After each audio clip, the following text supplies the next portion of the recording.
अलैकुम। हमने lung pathology start की हुई थी और उसमें हमने जो ऑब्स्ट्रक्टिव लंग डिजीज़ के बारे में पढ़ा, जिसमें we discussed about the COPD, emphysema, जिसमें हमने देखा क्रोनिक ब्रोंकाइटिस देखा, अस्थमा देखा, ठीक है। उसके बाद जो मोस्ट इंपॉर्टेंट आपके पास टॉपिक आता है वो आपके लंग पैथोलॉजी में निमोनिया है, ठीक है। अगर पेशेंट आपको जो है वो नहीं देते, आपको जो है ऑब्स्ट्रक्टिव लंग डिजीज़ में कोई डिजीज़ नहीं देते, तो सेकंड नंबर पर जो मतलब सेकंड या फर्स्ट नंबर पे अगर आपको देना चाहें तो वो निमोनिया होता है, ठीक है। बिकॉज़ आजकल देखिए निमोनिया कितना कॉमन है कोविड की वजह से भी। So this topic is very important from the exam point of view. Pneumonia में सबसे ज़्यादा टॉपिक जो आपके पास क्वेश्चन पूछा जाता है वो इसकी स्टेजेस पूछी जाती हैं, ठीक है। और इसकी जो कॉम्प्लिकेशंस होती हैं वो पूछी जाती हैं, ठीक है।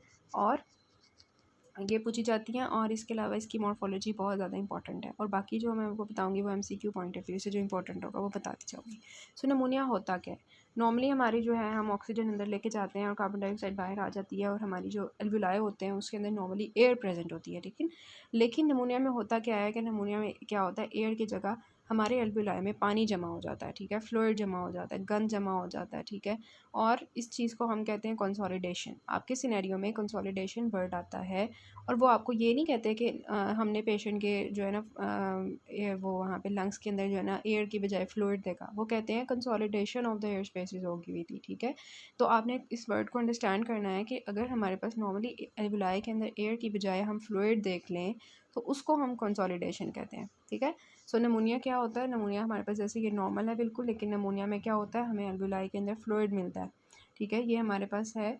इसकी डेफिनेशन के नमूनिया होता क्या है कि किसी भी इन्फेक्शन की वजह से, वो हमारे पास बैक्टीरियल इन्फेक्शन हो सकता है, वो हमारे पास वायरल इन्फेक्शन हो सकता है, वो हमारे पास फंगल इन्फेक्शन होता है, पैरासाइटिक इन्फेक्शन, कोई भी इन्फेक्शन हो, उसके रिजल्ट में हमारे लंग एल्वुलाई के अंदर इन्फ्लेमेशन जो स्टार्ट हो जाती है। और आपको पता है इन्फ्लेमेशन में क्या होता है कि जब हम बाहर से कोई इन्फेक्शन होता है तो हमारी बॉडी रिस्पॉन्ड करती है, ठीक है। वहाँ पे ब्लड कैपिलरीज जो हैं वो अपनी कंजेशन स्टार्ट कर देती हैं, उसमें से हमारे न्यूट्रोफिल्स मैक्रोफेजेस जमा हो जाते हैं, बाहर आ जाते हैं और उसे लड़ने के लिए फ़ाइट करने के लिए वहाँ पे आ जाते हैं, ठीक है। सो इन्फेक्शन की वजह से वहाँ पे इन्फ्लेमेशन हुई, इन्फ्लेमेशन की वजह से वहाँ पे फ्लूइड एक्सुडेट इकट्ठा हो जाता है, तो इसको हम कहते हैं निमोनिया।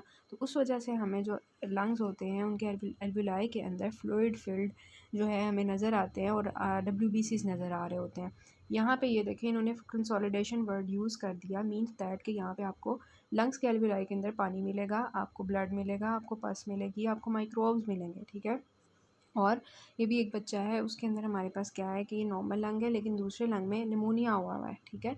निमोनिया हुआ हुआ है। सो फिर हम डिस्कस करते हैं कि इसकी टाइप्स क्या होती हैं। सो निमोनिया जो है ये हमारे पास इसका कॉज क्या होता है? बैक्टीरियल हो सकता है, वायरल हो सकता है, फंगल हो सकता है, पैरासिटिक हो सकता है। फिर हम इसकी टाइप्स की बात करते हैं, इसकी जो क्लासिफिकेशन है। अब इसकी एक क्लासिफिकेशन जो हम करते हैं वो एनाटॉमिकल क्लासिफिकेशन है, मीन्स दैट कि निमोनिया जो है वो लंग्स के किस पार्ट में प्रेजेंट है, ठीक है। अगर तो हमारे लंग के एक लोब को इन्वॉल्व करता है, ठीक है। आपको पता है ना हमारे जो राइट लंग होता है उसके थ्री लोब्स होते हैं और हमारा जो लेफ्ट लंग होता है उसके 2 लोब्स होते हैं। अगर तो वो हमारे किसी एक पर्टिकुलर लोब को इन्वॉल्व करेगा तो उसको हम लोबार निमोनिया कहेंगे। अगर वो हमारे स्मॉल पैचेस की फॉर्म में कंसोलिडेशन करेगा, ठीक है, तो उसको हम ब्रोंको निमोनिया कहेंगे। अगर वो हमारे इंटरस्टिशियम के अंदर, ठीक है, जो आपको इंटरस्टिशियम मैंने दिखाया था एनाटमी जब हमने डिस्कस की थी, उसके अंदर अगर निमोनिया आपको नज़र आता है, उसमें फ्लूइड जमा होता नज़र आता है, तो उसको आप इंटरस्टिशियल निमोनिया कहते हो, ठीक है। सो ये आपके पास टाइप्स ऑफ निमोनिया हो गए। ये देखें हमारे पास ये लोबार निमोनिया दिखाया हुआ है कि ये अपर लोब में हमारे पास निमोनिया हुआ है, ये मिडल लोब में हुआ हुआ है, ये इंफीरियर लोब में हुआ हुआ है, ठीक है। सो ये हमारे पास हो गए टाइप्स ऑफ निमोनिया। ये देखें आपको नज़र आ रहा है कि किस तरह से जो है ना हमारी जो एल्वुलाई है उसके अंदर फ्लूइड इकट्ठा हो गया सारा कुछ। ये क्यों हो गया? क्योंकि निमोनिया हो गया, फ्लूइड इकट्ठा हो गया यहाँ पे पस। ये देखें आपको दिखाया जा रहा है, ये जैसे कोविड की फॉर्म में भी ऐसे होता है, बैक्टीरिया अंदर आते हैं, इन्फ्लेमेशन स्टार्ट हो जाती है हमारे एल्वुलाई के अंदर। और देखें अब खुद सोचें कि ये हमारा एल्वुलाई इस तरह से पस वगैरह के साथ भर जाएगा, फ्लूइड से भर जाएगा, वहाँ से बैक्टीरिया माइक्रोब्स बड़े होंगे इतने ज़्यादा, तो कैसे हमारी ऑक्सीजन जो है वो जाएगी? इस वजह से जो है सांस लेने में मसला होता है पेशेंट्स को, ठीक है। ये देखें आपको नज़र आ रहा है, ये हमारा जो है वो नज़र आ रहा है आपको ऑर्गेनिज्म, और इसके अगेंस्ट हमारे न्यूट्रोफिल्स एक्टिवेट हुए हुए हैं, ठीक है। सो ये आपका निमोनिया चल रहा है इन द लंग्स। तो ये आपकी बुक की पिक्चर है, इसमें आपको दिखाया हुआ है कि ये लोब के अंदर है तो इसको हम लोबार निमोनिया कहते हैं। ये स्मॉल पैचेस की फॉर्म में कंसोलिडेशन है, so this is known as bronchopneumonia. ये देखें आपको दिखाया हुआ है कि ये हेल्दी एल्वुलाई है और यहाँ पे फ्लूइड इकट्ठा हो गया। अब हम बात करते हैं कि जो हमारा ऑर्गेनिज्म है वो यहाँ तक कैसे पहुँचेगा लंग्स के अंदर ना। तो पहले तो यही होता है ना कि पेशेंट की सांस के अंदर से ही आ जाए, मतलब वो जो रिस्पायर कर रहा है उसके अंदर से ही उसके अंदर एंटर हो जाए, ठीक है। तो वहाँ से एंटर हो सकता है, मतलब रेस्पिरेटरी ट्रैक से एंटर हो सकता है। दूसरा ये है कि ब्लड के थ्रू आ सकता है वहाँ पर। और तीसरा ये है कि लोकल स्प्रेड हो सकता है। 3 तरह से हमारे पास जो है ना बैक्टीरिया हमारे लंग्स के अंदर वगैरह जो माइक्रोब्स होते हैं वो एंटर हो सकते हैं, ठीक है।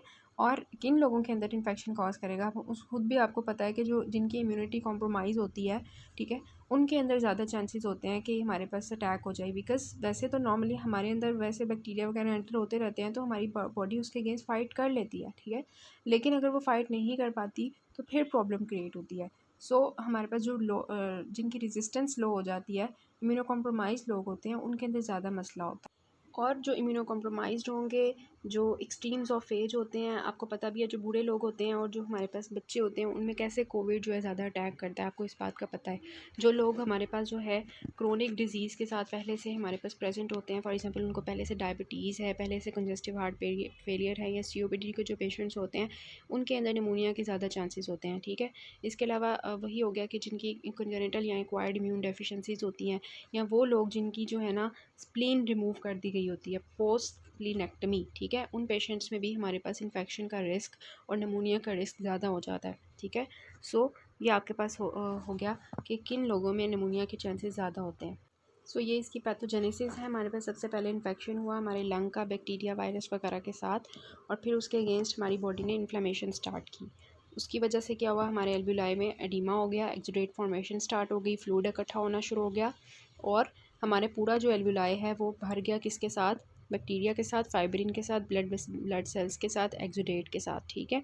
और उसकी वजह से क्या होगा, कंसोलिडेशन ऑफ लंग टिश्यू हो गई और सांस वगैरह में मसला होना शुरू हो गया, ब्रीदिंग डिफ़िकल्टी स्टार्ट हो गई। तो जब ये सब कुछ होगा, पैथोफिजियोलॉजी ये होगी, तो पेशेंट के अंदर क्या होगा, पेशेंट को कफ होगी बहुत ज़्यादा, ठीक है, पेशेंट को फीवर हो जाएगा, और पेशेंट को जो है ब्रीदिंग प्रॉब्लम्स होंगी, लाइक इसको कफ हो रही है, इसको फीवर हुआ है, ठीक है, और इसको जो है वो ब्रीदिंग प्रॉब्लम्स हो रही हैं। सो ये पेशेंट आपका जो है आता है इस तरह से, आपने इसको वो सिनेरियो में डायग्नोज करना होता है इस तरह से क्लिनिकल फीचर्स के साथ, ओके।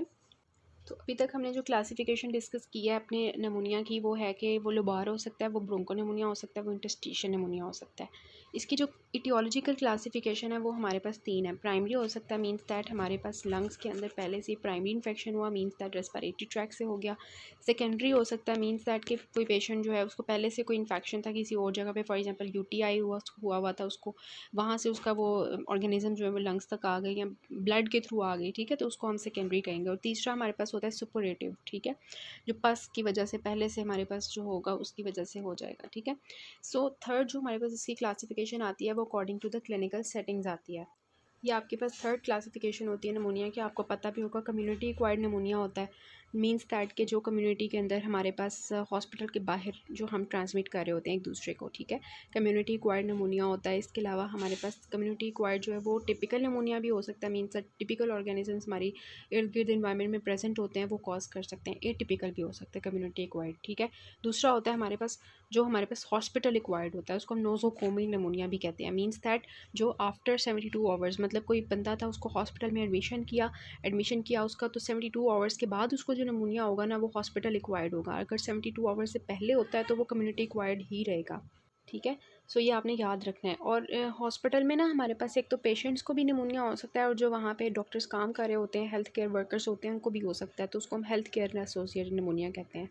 और हमारे पास जो इसके अलावा जो इम्यूनो कॉम्प्रोमाइज़ लोग होते हैं उनके अंदर जो निमोनिया हो जाता है, और वेंटिलेटर एसोसिएटेड निमोनिया भी हो जाता है। लोग वेंटिलेटर पे चले जाते हैं ना, उन्होंने अंदर ट्यूब डाली होती है, तो वहाँ पे भी बैक्टीरिया जो है वो कॉज कर सकते हैं। तो मेन आपके पास जो क्लास वो आपकी यहाँ पर है, ठीक है, जो मैंने आपको सारी बता दी कि एनाटमिकली हमारे पास लोबार हो सकता है, ब्रोंकोनिमोनिया हो सकता है, इंटरस्टिशियल हो सकता है, टियोलॉजिकल प्राइमरी सेकेंडरी सपोरेटिव, ठीक है। उसके बाद जो क्लिनिकल सेटिंग में होता है वो कम्युनिटी एक्वायर्ड हो सकता है, नोजोकोमियल हो सकता है, जिसमें हमारे पास वो पेशेंट्स को भी हो सकता है और हमारे पास हेल्थ केयर वर्कर्स को भी हो सकता है, और इम्यूनो कॉम्प्रोमाइज लोगों को जो निमोनिया होता है। तो ये निमोनिया की क्लासिफिकेशन है जो यहाँ पे समराइज्ड है, ठीक है। अब ये वाले जो आपके पास है ना, ये सारे आपके एमसीक्यूज़ के लिए बहुत ज़्यादा इंपॉर्टेंट है, और आपने बुक में भी इसको मार्क कर लेना है, ठीक है। क्या है, हम बाद में बुक से सारा देखेंगे, अभी जस्ट आपको इधर से थोड़ा सा देखें हम, ठीक है। अब देखें जो हमारे पास स्ट्रेप्टोकोकस नमूनिया होता है ना, और ये वाला ये याद रखना है कि ये मोस्ट कॉमन कॉज़ है हमारे नमूनिया का। जो कम्युनिटी एक्वायर्ड नमूनिया हमारे इर्द गिर्द कम्युनिटी में हो रहा होता है लोगों को, सबसे मोस्ट कॉमन हमारे पास स्ट्रेप्टोकोकस नमूनिया है, ठीक है। हीमोफिलस इन्फ्लुएंजा जो होता है ना, मोस्ट कॉमन सीओपीडी के पेशेंट्स में होता है, ठीक है। और सेकंड नंबर पे जो सीओपीडी के पेशेंट्स में होता है वो मोरेक्सिला होता है। नंबर 1 पे सीओपीडी के पेशेंट्स में हीमोफिलस इन्फ्लुएंजा होता है, नंबर 2 में मोरेक्सिला होता है, ठीक है। स्टेफ ऑरियस की बात करें ना, तो जो पहले से जिन लोगों को वायरल इन्फेक्शन होते हैं ना, उनके ऊपर जो सुपर एडिड हम कहते हैं ना, सुपर एडिड इन्फेक्शन हो गया तो उसके लिए हम प्रोफिलैक्टिक एंटीबायोटिक्स देते हैं जिनको वायरल निमोनिया हुआ होता है या वायरल इलनेसेस हुई होती हैं। तो सेकेंडरी जो हमारे पास होता है वो हमारे पास होता है स्टेफ्लोकोकस ऑरियस की वजह से, ठीक है। जो हमारे पास क्लैप्सियाला निमोनिया होता है ना, मोस्टली मैलरिश लोगों में होता है, ठीक है, क्लैप्सियाला जो होता है। और इसके अलावा अगर हम बात करें अपने सूडोमोनास की, तो ये हमारे पास होता है इम्यूनो कॉम्प्रोमाइज़ लोगों में, ठीक है। आपको पता होगा कि हमने जो है बहुत सी ऐसी डिजीज़ देखते हैं जिससे इम्यूनो कॉम्प्रोमाइज़ हो पेशेंट को तो सूडोमोनास अटैक कर लेता है, ठीक है। तो ये हमारे पास वहाँ हो गया। अब ये बहुत इंपॉर्टेंट चीज़ है, ऑर्गन ट्रांसप्लांट पेशेंट्स, ठीक है। ऑर्गन ट्रांसप्लांट पेशेंट्स में हमारे पास जो मोस्ट कॉमन निमोनिया होता है वो लेजियोनेला की वजह से होता है। सो रिमेंबर दिस, ये बहुत इंपॉर्टेंट है एमसीक्यूज़ के लिए। हम इसको बुक से देख लेते हैं। आप देखें, सबसे पहले वो बता रहे हैं कि जो नमूनिया होता है ना, वो बहुत ज़्यादा कॉमन होता है, ठीक है। यहाँ पे इन्होंने यहाँ से एक्चुअली नमूनिया को स्टार्ट किया हुआ है, ऊपर उन्होंने जस्ट ये थोड़ा सा बोंगियाँ शोंगियाँ मारी हुई हैं। ये नमूनिया है, ठीक है। बता रहे हैं कि किसी भी इन्फेक्शन की वजह से ये हो जाता है। मैंने आपको बताया इन्फ्लेमेशन स्टार्ट हो जाती है, ठीक है। और फिर हमारे पास क्या होता है वहाँ पर, उसके बाद उन्होंने बताया हुआ है कि ये हमारे पास जो है ब्रोंको नमूनिया हो सकता है, लोबार नमूनिया हो सकता है। उसके बाद ये बता रहे हैं कि सबसे मोस्ट कॉमन हमारे पास कौन सा होता है, स्ट्रेप्टोकोकस निमोनिया है। बहुत इंपॉर्टेंट एमसीक्यू है आपका। और फिर एमसीक्यू के लिए इंपॉर्टेंट क्या है, मैंने आपको बता दिया कि Streptococcus pneumonia most common cause है कम्युनिटी एक्वायर्ड निमोनिया का, ठीक है। और फिर स्ट्रेप्टोकोकस जो हमारे पास है निमोनिया, ठीक है। इसके बाद बता रहे हैं कि ये हमारे पास सीओपीडी के पेशेंट्स में जो है हो सकता है, लेकिन सबसे ज़्यादा जो मोस्ट कॉमन सीओपीडी के पेशेंट्स में, आपने इतनी ज़्यादा डिटेल नहीं याद करनी, ठीक है। ये इन्होंने बताया हुआ, आगे मैं बताती हूँ। ये वाली लाइन हाईलाइट कर लें एमसीक्यू के लिए कि सीओपीडी के पेशेंट्स में नंबर 1 कॉज पे हमारे पास जो होता है वो एच इन्फ्लुएंजा होता है, और मोरेक्सिला जो होता है वो हमारे पास सेकंड मोस्ट कॉमन होता है इन द सीओपीडी पेशेंट्स। ये हाईलाइट कर लें। उसके बाद स्टेफ ऑरियस में आ जाएँ, तो इसमें आपने हाईलाइट करना है कि जो वायरल इन्फेक्शंस में सेकेंडरली होता है वो हमारे पास स्टेफ ऑरियस करवाता है, ठीक है, वायरल इन्फेक्शंस में। उसके बाद हमारे पास जो क्लेप्सियाला होता है ना, ये आपने याद रखना है कि ये सबसे ज़्यादा मोस्ट कॉमन है कॉज ऑफ जो हमारे पास ग्राम नेगेटिव जो निमोनिया होता है, ठीक है। ग्राम पॉजिटिव हमने ऊपर वाले सारे पढ़े हैं, ग्राम नेगेटिव करता है। उसके अलावा मैंने आपको बताया था जो क्लेप्सियाला होता है ना, ये आपके उन लोगों में ज़्यादा इन्फेक्शन करता है जो कि मैलरिश्ड होते हैं, ठीक है, मैलरिश्ड लोगों में ज़्यादा करता है। फिर इन्होंने एच इन्फ्लुएंजा के बारे में बताया हुआ है कि ये जो हमारे पास होता है ना, इसके बारे में हमने पढ़ लिया कि सीओपीडी में करता है। उसके बाद सूडोमोनास है कि मैंने आपको बता दिया, इम्यूनो कॉम्प्रोमाइज़ लोगों में करता है, ठीक है। आपके बारे में आपको इसके बारे में ये पता होना चाहिए। लेजियोनेला के बारे में आपको ये पता होना चाहिए कि ये जो है उन लोगों में ज़्यादा करता है जो ऑर्गन ट्रांसप्लांट के पेशेंट्स होते हैं, ठीक है। उसके बाद ये पिक्चर आपको शो करी है कि ये कम्युनिटी एक्वायर्ड निमोनिया है और मोस्ट कॉमन आपका जो है स्ट्रेप्टोकोकस निमोनिया है, इससे आपको याद रहेगा। अगर हॉस्पिटल एक्वायर्ड निमोनिया की बात करें तो मोस्ट कॉमन आपका स्ट्रेप्टोकोकस ऑरियस होता है, स्टेफ्लोकोकस, ठीक है। और अदर पैथोजेंस में हमारे ग्राम नेगेटिव जो ऑर्गेनिजम्स होते हैं, ई कोलाई, इंटेरोकोकाई, वो हमारे पास इन्वॉल्व होते हैं हॉस्पिटल एक्वायर्ड निमोनिया में, ठीक है। ये आपने याद रखा। ये देखें, हॉस्पिटल एक्वायर्ड हमारे पास पैथोजेंस है और उसमें मैंने आपको बता दिया कि नंबर टॉप पे हमारे पास स्टेफ ऑरियस आता है, उसके बाद हमारे पास ग्राम नेगेटिव ऑर्गेनिजम्स आते हैं। और कम्युनिटी एक्वायर्ड में मैंने आपको बताया सबसे टॉप मोस्ट पे हमारे पास स्ट्रेप्टोकोकस निमोनिया होता है ना। इसके अलावा हमारे कौन कौन से हो सकते हैं, स्टेफ्लोकोकस ऑरियस भी हो सकता है, एस हो गया, एम हो गया, माइकोप्लाज्मा हो सकता है, और हमारे पास जो है दूसरा दूसरा एम जो है वो माइकोप्लाज्मा है और दूसरा मोरेक्सिला है, ठीक है। मोरेक्सिला हो सकता है। और इसके अलावा क्लेमेडिया हो सकता है, लेजियोनेला हो सकता है। ये सारे हमारे कम्युनिटी एक्वायर्ड निमोनिया कॉज कर रहे होते हैं। ये टेबल आपने अच्छे से कर लेना है बिकॉज़ ये आपका बहुत जो है ना रिपीट होता है पास्ट पेपर्स में, और ये वही है।